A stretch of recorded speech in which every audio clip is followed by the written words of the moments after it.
Hello, everybody. Welcome back to those who have been around, and hello to those who are just joining us. Our next talk will be delivered to us by Christina, who is an experienced change manager, an agilist, and an OKR specialist, who is going to share her thoughts with us today. And we will be talking about the love of OKR and Agile. Christina, the floor is yours. Thank you so much, and I'm happy to be in line of a lot of speakers today about OKRs. And in my story, it's about love. So actually, it's a love story, and let's discover that together. And it's about the agile product development component and how it goes together with objective and key results. And this is basically what my heart is beating for, and where I would like to share with you some thoughts, what we and how are we doing it at Metro Digital, but I will come to that in a minute. So before we start, and I also introduce myself a bit, who I am and how I fell in love with agility and OKR, let's kick it off with a very short interaction to see who's in the room and what experience you bring with. So 3 times in my presentation, you will see the slide, and that means please open up the chat in Zoom and just give an answer. And the question for the beginning is, on a scale from 0 to 10, how would you describe your experience with OKR? From 0, what the hell is OKR, to 10, we are OKR experts in our organization. So I see some number here, so 7, 2, 2, 5, 6, somewhere in the middle, 4, okay, that's good, 3, give you some time. Okay, not the super expert yet in the room. Britt is giving a 7, Justina 2. Okay, perfect. Thanks for giving me a little bit of insights where you are, so that I also know how I can maybe adapt my presentation a bit on the fly. Okay, I've already introduced, it's about a love story of Agile and OKR, and we'll have in my backpack today 7 episodes about this love story. And the scene is my employer, my universe of Metro Digital, and the actors are Christina and Pablo. So let me introduce you the 2 actors of this story. So this is actually me, as you can somehow see, and I'm an Agile coach, OKR master, as Agne already introduced me. I'm working at Metro Digital, which is kind of the software tech house of one of the largest wholesalers in Europe and Asia. So operating especially in Germany, France, Spain, but also in Eastern European countries. Unfortunately, not in Lithuania, but yeah, maybe in the future. I'm currently head of Agile and product coaching, so leading a team of 15 roundabout internal Agile masters and product coaches. And we are the change agents who try to somehow conduct this Agile transformation. And also OKR is for us a very, very important topic. In my free time, I love to hike. I love to eat pizza with anchovies and all these delicious stuff. Yeah, and that's me. And this is Pablo. Pablo is one of our product managers, and he's responsible for the Metro app. So where our customers, in this case, especially customers out of restaurants, they can order their food, they can explore new products. And he is the one, together with the team, who is responsible for that. He's operating, or his product, his solution is rolled out to 24 metro countries, and he's the one who's trying to really bring this solution forward, that we solve really customer problems and bring them a seamless customer experience. When we're speaking about Metro, to give you also some dates here, so it's a company with round about 25 billion sales per year. So this is round about the number, 100,000 employees worldwide, operating in 24 countries with our Metro business.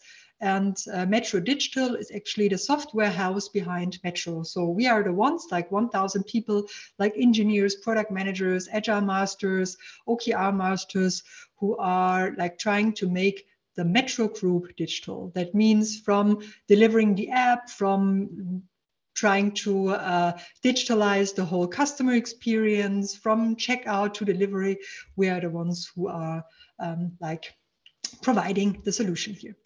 So this is about like the scenery, the context. So two actors today, and Metro Digital is basically the examples I bring in from my daily work and also what my colleagues are doing. So how does a normal love story begin? This is so the question I had in mind. And when it comes to OKRs, unfortunately, I've experienced also when friends are telling me that some of the like love stories between Agile and OKR started this way. So the board decided that we have to implement objectives and key results. But to be honest with this sentence, I would not say this is a good start into a love story. So it should be clear what problem we are solving. So when I got in contact with Pablo, I thought about like kicking off this like love story between us, or at least relationship between us, with another question. So the question, what's on your mind? And Pablo is kind of an experienced product manager, and he has some ideas around, okay, like Scrum and Kanban and how to use it. And he was very clear and said, okay, I know how Scrum works. So we are a product team, we have engineers, we have a UX designer included, we have an Agile master, product manager, and we're delivering in a sprint of 2 weeks our product increment at a time. He knows how Scrum works, but he has somehow a lot of other stuff that sucks. So meaning like, okay, are we really delivering value at the end of a sprint? Is it really someone is using? Does it bring any kind of change? Is it just another output, just another feature? Or do we really create an impact? And we got in a discussion, and I told him, okay, tell me more. So what is the problem? And he described it. And at the end, and that is like one little key takeaway already for you is, when somebody's telling everything is okay and I'm doing Scrum, we are always trying to look into, okay, what does doing Agile product management right actually mean? Yeah, so is it only about like delivering something at the end of a sprint, or are we really solving problems that are existing for our customers? So having this, maybe you have heard of the dual track approach. So we're trying to combine discovery and delivery track as smooth as possible to ensure that we're really solving problems for our customers. So we got into this discussion and we're trying to find out, okay, what does right mean in the context of Pablo? And we found something out. And what is the kind of biggest mistake of a product manager, that he or she is not like, at least that was our conclusion, is not like thinking until the end and not having in mind, okay, what is really the thing we would like to achieve in the end. And basically, that's a very important sentence. It's about value in use, or in other words, a product not used is useless. So with the example of Pablo and his app, what is it if now everyone has downloaded the app of our customers, but nobody's using it, and we do not make any kind of sales or not converting any kind of customer into another step? So having that in mind, it's really something, value in use, that's what a product manager should look for. And therefore, like when it comes to, and now you see it's like a bit of our thoughts at Metro Digital, how we describe the Agile product management stuff. How do we build products? We try to build experiments, we have a baseline, we measure, we learn, and so on. And that is where basically we try to get faster and to learn faster. So building it right is the one component, and building it fast is also another one. But is that enough? Definitely not. For those of you who are also like into product management, know there is this famous sweet spot, and I'm quoting here like Marty Kagan out of his book Inspired, the sweet spot when everything comes together. So we have a customer need, they are willing to use it, we are able to basically build it with the technology, so it's feasible, we reduce the feasibility risk, and there's also like this business component that it helps us to drive our business and our business goals. So that's kind of clear, and these are like mental models that we're trying to discuss also with our product managers. And then in a discussion with Pablo about like, okay, doing Agile product management right, whatever that means, we found out something that is a very nice picture also from John Cutler, who described here the messy middle. So Pablo found out, okay, he's like kind of okayish with his like very, very long-term perspective where he wants to go with the app and how it's connected to our business. And he feels kind of good, okayish of how they sync on a daily basis through the Scrum rituals, through the activities. So they are kind of good. And in this like messy middle, there's something missing. And that's where OKR comes in place. So this is so not loose, not completely different. So it's really something we need to have in mind as a holistic picture. So with this like picture in mind, and I asked him, okay, so it's what is about your like vision? You have something there, but do you have also a strategy how to reach it? What about your goals? And then I got an interesting answer. This is like, I can't work towards my vision because I have to prioritize the backlog. So it's maybe like a kind of a weird quote, but what's in it there is he was super busy in like trying to prioritize all the stuff he had in a backlog without thinking, is that really something that creates an impact? Do I just create another output in terms like of software? It could be a feature, or do I really create an outcome that makes a difference for my customers?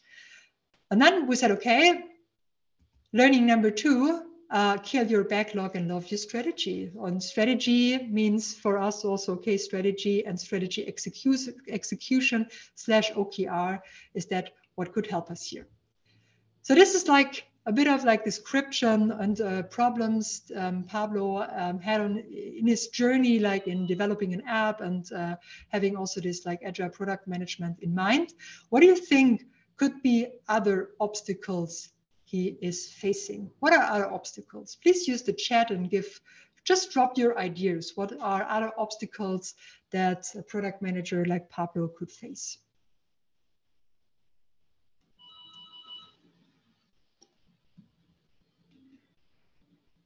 Estimates, yeah, absolutely.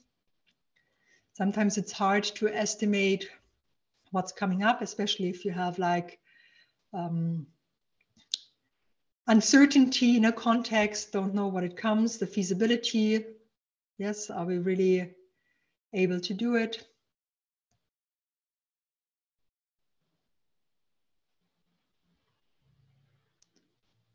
Shifting priorities, oh, a famous one.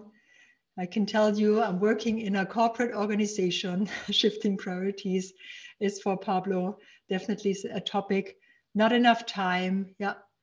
So like this also kind of, at least in my context, I experienced it a lot also for myself. I'm over optimistic when it comes to like my time management. Yeah, thanks for the thoughts. Let me give you some examples what Pablo answered, and not surprising, like Povilas wrote. So lack of time and resources. Yeah, definitely. Then the focus topic. Okay, what is now the priority? Then also the question, yeah, does it make any sense? Also like the bad communication. So other obstacles he's facing, like with dependencies with other teams, knowing things too late.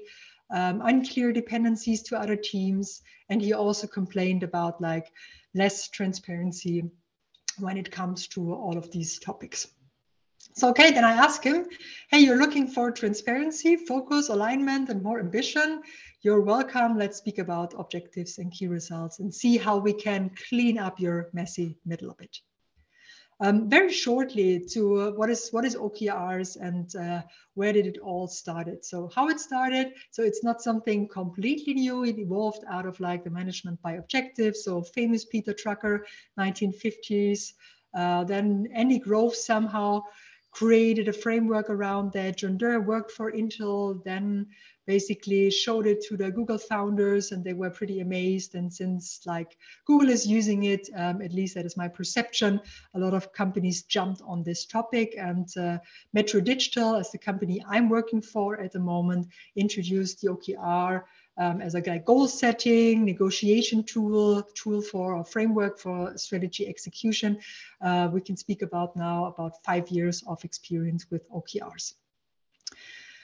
For me, the like most important difference between like management and objectives and OKRs is that we're trying, and Victor was also mentioning in a previous call, that we're really trying to push ourselves to measure what matters. And measure what matters mean that we focus on outcome. So we're trying to measure the problem solved, the new possibilities, the changed behavior of the customers.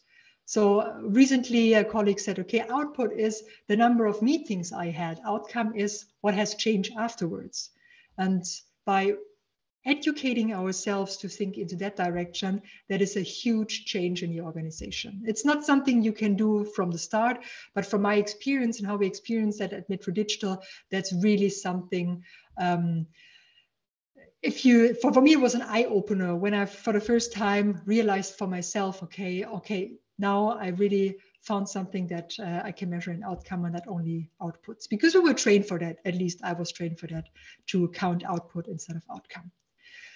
So this is like really a core difference. And the other difference is oftentimes you see when we speak about OKRs, so you have like an OKR set, normally like one objective and a couple of key results. I recommend not to have that many. So 3 is normally enough. And then you have like different kind of OKR sets, and they are loosely coupled, top down, bottom up, between like what we have on a board level, for example, on a company level, but also when it comes then to team level. So it's not really strictly cascaded that everybody needs to do what the people like in the board tell you to do. So we count on the knowledge and the expertise of the experts in the team. So this is basically, but the map is kind of the same. So we're trying to break it down from objectives, key results, then also to initiatives, epics, and maybe to do. Builds up also quite good on the talk from Victor, as he showed, like with Jira and everything. So another like main difference when it comes to like management by objective is, from my point of view, the OKR cycle, because we are forcing ourselves to really make it transparent and track it and plan it again and inspect and adapt. So OKR, and therefore I can say, okay, of course it's love between Agile and OKRs. We share the same like principle of inspecting and adapting on the way. So you get priorities in the first 3 months, you plan it the best you can, then you check in on a bi-weekly or even better on a weekly basis, inspect and adapt, try to incorporate the learnings, try to remove the impediments, and then you have also the review and the retrospective, and you see at the end, hopefully, a really good outcome. So this is basically like how this 3 months cycle look like. And for our teams, and I'm coming in a second, how we're doing that at Metro Digital and how we incorporate that with our like Agile teams. This is really very, very close together, and therefore, from my point of view, quite good to combine, and that's the two like worlds can somehow complement each other in a very good way. So coming back to Pablo, and he had like a very nice answer when like hearing about OKR, and said like, okay, got it. We just do it because Google is doing it, and then we're that successful at Google is. So I'm now accelerating, of course, a bit, but it's really a lot of companies. I'm also sometimes working as a freelancer, and I still meet people say, okay, when I ask them, why would you like to introduce OKR? Because Google is doing it. Okay, I would recommend to go a bit deeper and to ask yourself, what is really the problem you would like to solve? Is it focus? Is it alignment? Is it communication? Maybe a combination of both. So key takeaway, please, copy and paste is bullshit. Inspect and adapt. Is that what we need? And let me show you how we do it at a moment at Metro Digital. So our framework is called POKR, and POKR stands for Prioritized OKRs. And with Prioritized OKRs, let me give you a bit of a map how we're doing that. I told you at the beginning, so Metro is like a group of like 100,000 people with a store business, delivery business, online business. So we are like a wholesaler and operating in different countries. So we have a lot of people who have ideas what we could do, what we could implement. And of course, we as Metro Digital can't do everything at the same time. So therefore, there's like a prioritization of long-term goals between like Metro AG, Metro Digital, that we are clear what is our direction, what is our focus. And OKR as like a mental model, as a framework, helps us with that. And then we have like 3 different layers. We have so-called like chapter unit objectives, solution domain objectives, and team objectives. And they are like top down and bottom up. So we try to also encourage the teams that they come up with the ideas, and then they are kind of loosely coupled and bring us on the way that we can somehow create something great together for our customers. When it comes to like our adoption, because it's for us still after 5 years, quite a long process to align these different parties and to make sure in terms of transparency, who's doing what and how we can really set it on pace. Therefore, we have at the moment like a 6-month cycle with an average like 3 objective and 3 key results. And we have like 50 coaches supports like every level. So from like board level, chapter level, solution level, team level, to make sure that everything goes smoothly. You could now argue, okay, with the 6-month cycle, this is a bit too long. Therefore, we have also like kind of a work breakdown, what we call in the chapters. So chapters, for example, a delivery chapter that have more things in common and work more closely together, so that we are also ensuring that they stay on track and inspect and adapt during the cycle. Yeah, and like the poker check-in is from my point of view very, very important, so that you really on a bi-weekly basis look into your details and see, okay, where we are, what can we do, and also like a closing ceremony. But ceremony sounds very official, but at least a bit of like celebration at the end is something I can also highly recommend. Okay, let me show you some practices, what we're doing here, also in terms of like somehow combining the Agile frameworks and OKRs in a smooth way, and how we live OKR at Metro Digital. So as mentioned, twice per month, the OKR check-in is a very, very powerful moment to somehow bring teams and parts of the organization, entities on track, or to even speed them up by asking really good questions. And here just some examples. So this is the Agile Coach track. You should also be creative here in somehow changing the questions from time to time if they need a new like trigger or intervention. And then we're looking in like different parts. Okay, first of all, what is the progress? What has changed since the last check-in?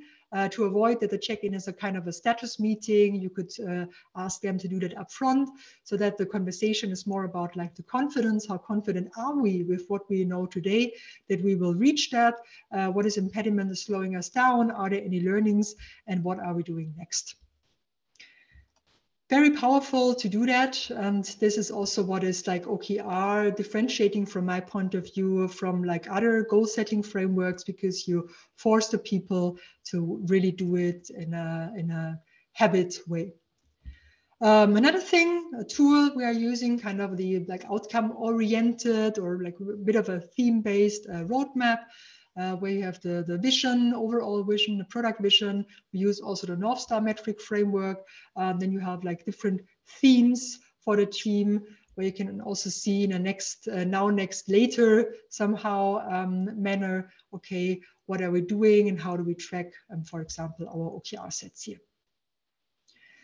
As a like third example, what we're doing in also to bring the OKR framework into like the heads and the hearts of the people is to try out things that leads to more like collaboration and transparency, even in the creation of the OKR sets. So this is an example I did with like multiple teams 2 years ago, where we had a so-called OKR week. So in 1 week, we did like the reviews and the retros of the last cycle.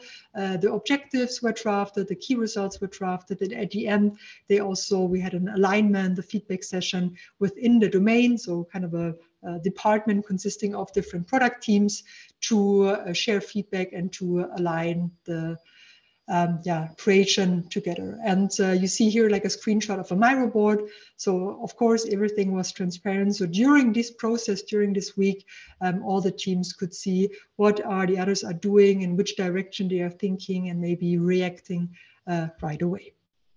So some practices, how we live OKR. And you could imagine that someone like Papa said, oh no, not another meeting.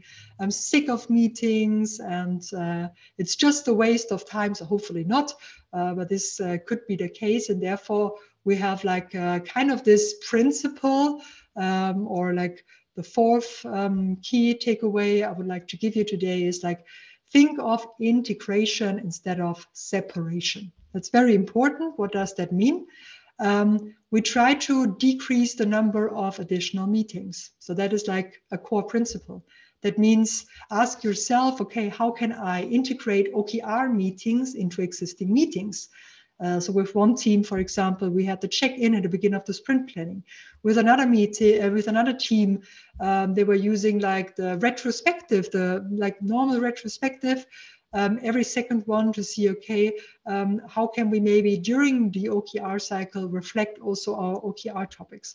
So be creative here, but try to avoid like that we have like multiple meetings that go into a different direction. At least that helped us in the like combination of agile frameworks like Scrum and OKR. Another thing, what we are trying to have in mind is, so we have this like principle, the product manager is not the CEO of the product. So we are a metrics organization. The product manager is reporting to the head of product. The engineers are reporting to the head of engineering. And you have a product team who's like on eye level and equally responsible for the product. But still you need a person who is driving a certain topic. And the product manager is the responsible person for OKRs, because it's a perfect, as I showed you in the beginning, it's a perfect chance to somehow bring together like the customer perspective, the outcome you would like to achieve, to close the messy middle, and then come up with a good way how to focus the team into this direction.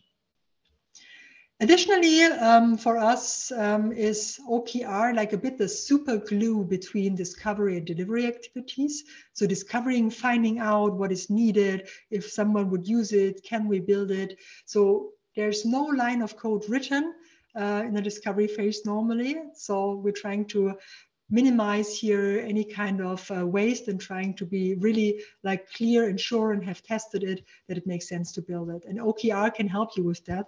So thinking to this direction that you can, for example, also come up with some discovery OKRs during your cycle to avoid that you go directly into the feature factory mode and just delivering.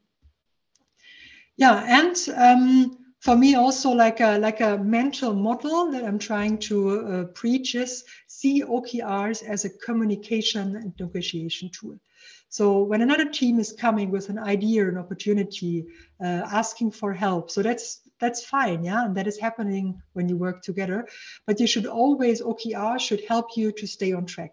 So whenever someone coming, like a disruption from the side, you should take OKRs as, okay, let's speak about it. Here are the OKRs. Shall I do something not, and then I do your stuff, or how do we do it? So go into negotiation. As I said, I'm working in a very like large organization with different kind of stakeholders, and that is really helpful to take OKRs as your like negotiation part. So takeaway for you, please, no framework is set in stone. Please adapt it to your needs. It would be really a paradox if we would take OKRs just out of the book. Please adapt it to your like setting and your context. So coming back to our love story, what do you think? Is there a happy end?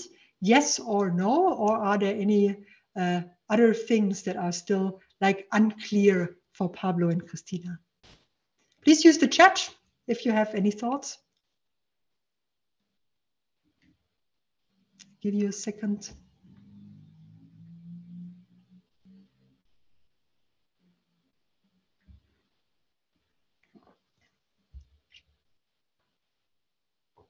Any thoughts, anyone? Okay, maybe a Few of you are still thinking. Probably. Yeah, that's fine. Feel free to put it in a chat. If not, I can give you some examples where we are struggling. So there's like a discussion still about, okay, but I do have a KPI board, and why do I need OKRs? And I love to then show this picture here about like, okay, for sure, and hopefully you have KPIs. So basically that is your like cockpit, your dashboard in your car. So hopefully you have enough fuel to do the trip. And KPIs are your cockpit that you see your car is still driving, or thinking about someone, or like a patient is lying in the hospital, had a surgery. So hopefully the person is still alive, the heart is still beating. OKRs, on the other hand, it's a bit like GPS. It's your landmark. It's the thing you would like to achieve on the way. And the strategy, this is your travel guide. And that's basically the difference between like OKRs and KPIs, at least from my point of view. And this discussion comes up for everyone who's working with OKRs. So here are our like learnings. Another thing where we struggle a bit is about like having this manual effort versus automatization. So sometimes you have a great idea for a key result, how to measure something, but there is no way of doing it in an easy way. So it's sometimes really then you send out surveys and someone needs to bring it in an Excel sheet, and that can be very frustrating. So have that in mind also when you kind of define your key results, that you trying to balance that a bit. And sometimes, so I also, after a couple of years, also decided, okay, maybe it's not the best key result. I go for the okay-ish key result if I have to choose, and then take that one that I can immediately track. Another like famous questions that comes up in a lot of like journeys when with Agile and OKRs is, okay, what is about like strategic goals versus the operational work? So that can be, for example, okay, like reducing technical debt. This is now strategic, or is this something we definitely have to do?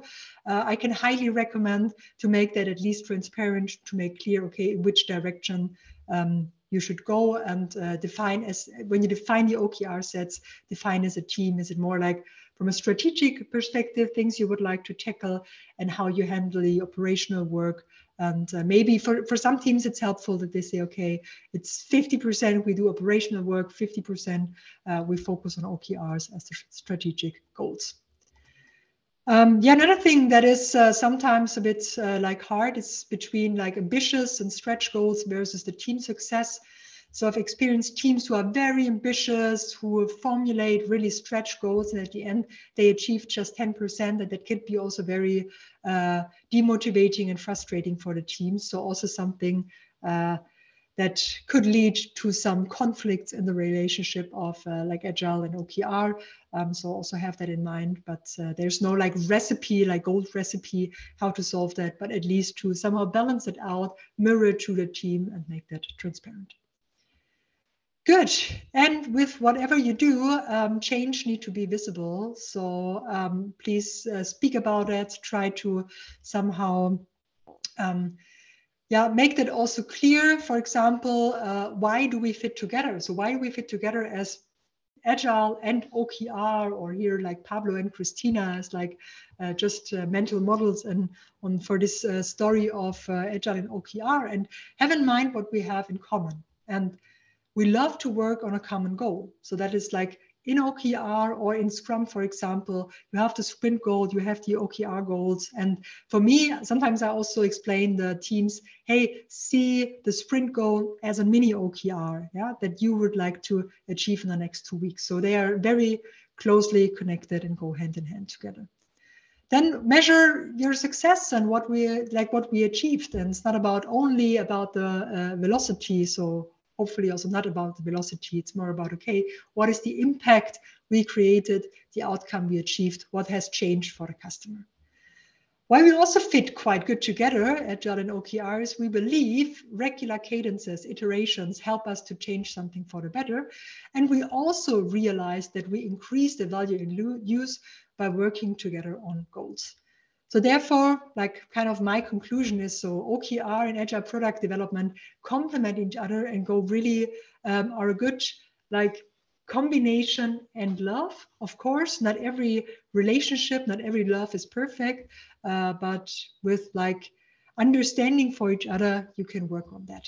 So short, a few key takeaways to like sum it up. So evolve your product development, like by synchronizing this discovery and delivery activities, make that clear what you would like to achieve and then how you deliver it. From my point of view, deprioritize the backlog activities a bit, trying to really focus on, okay, what is the outcome you would like to achieve, make it fit into your context, inspect and adapt, and see them as partners in crime. Now, final question, are they still in love? Of course, because they are in love, their heart is beating for value in use, as then we can create a change for our customers. Good, that was it from me. If you would like to stay in touch, you find me on LinkedIn. If you would like to learn more about how we approach agility and OKRs and like also the cultural perspective, we have a handbook, metro.digital/handbook. And if a few of you speak German, end of October, my book OKR in practice is on the market. So if someone is interested, yeah, feel free. So I hope you liked it. We still have like 4 or 5 minutes left for Q&A. Yes, Thank you very much. We do have some time for questions, and we do have some questions submitted by our participants. So one of those questions would be, what retrospective techniques would you recommend for reviewing OKRs? You did mention at some point in the presentation that reviewing OKRs should be part of the process. So are there any techniques you would recommend for doing that? So what worked pretty well for me is the start, stop, continue retrospective, and then also break it down a bit in like swim lanes, that you have maybe the people component, but also the process component, and to have that mapped out in a better way instead of just having like, I don't know, what went well, what not. And unfortunately, I had experience several times in retrospective when it comes to OKRs. If you just do it at the end of the quarter, it feels just like a very long time frame to think about. In our case, like 6 months, and that is a very long time. So therefore, like incorporating this question in your like regular OKRs, this like regular retrospectives, for example, in Scrum can be very helpful.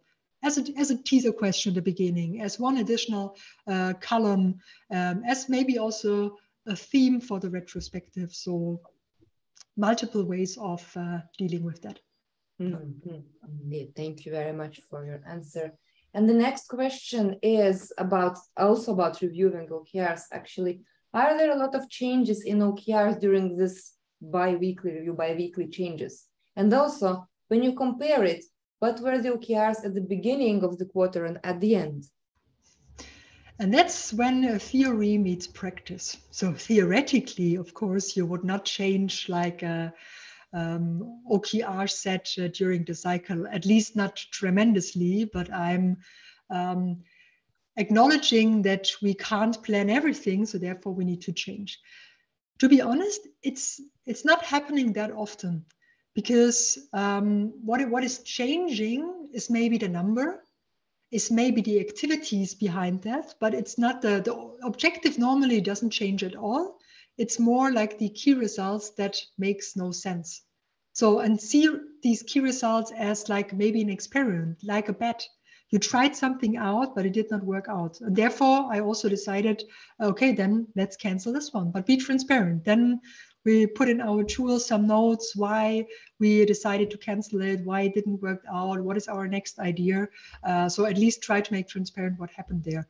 But you have, for example, the case with key results that you don't have like a baseline at the beginning.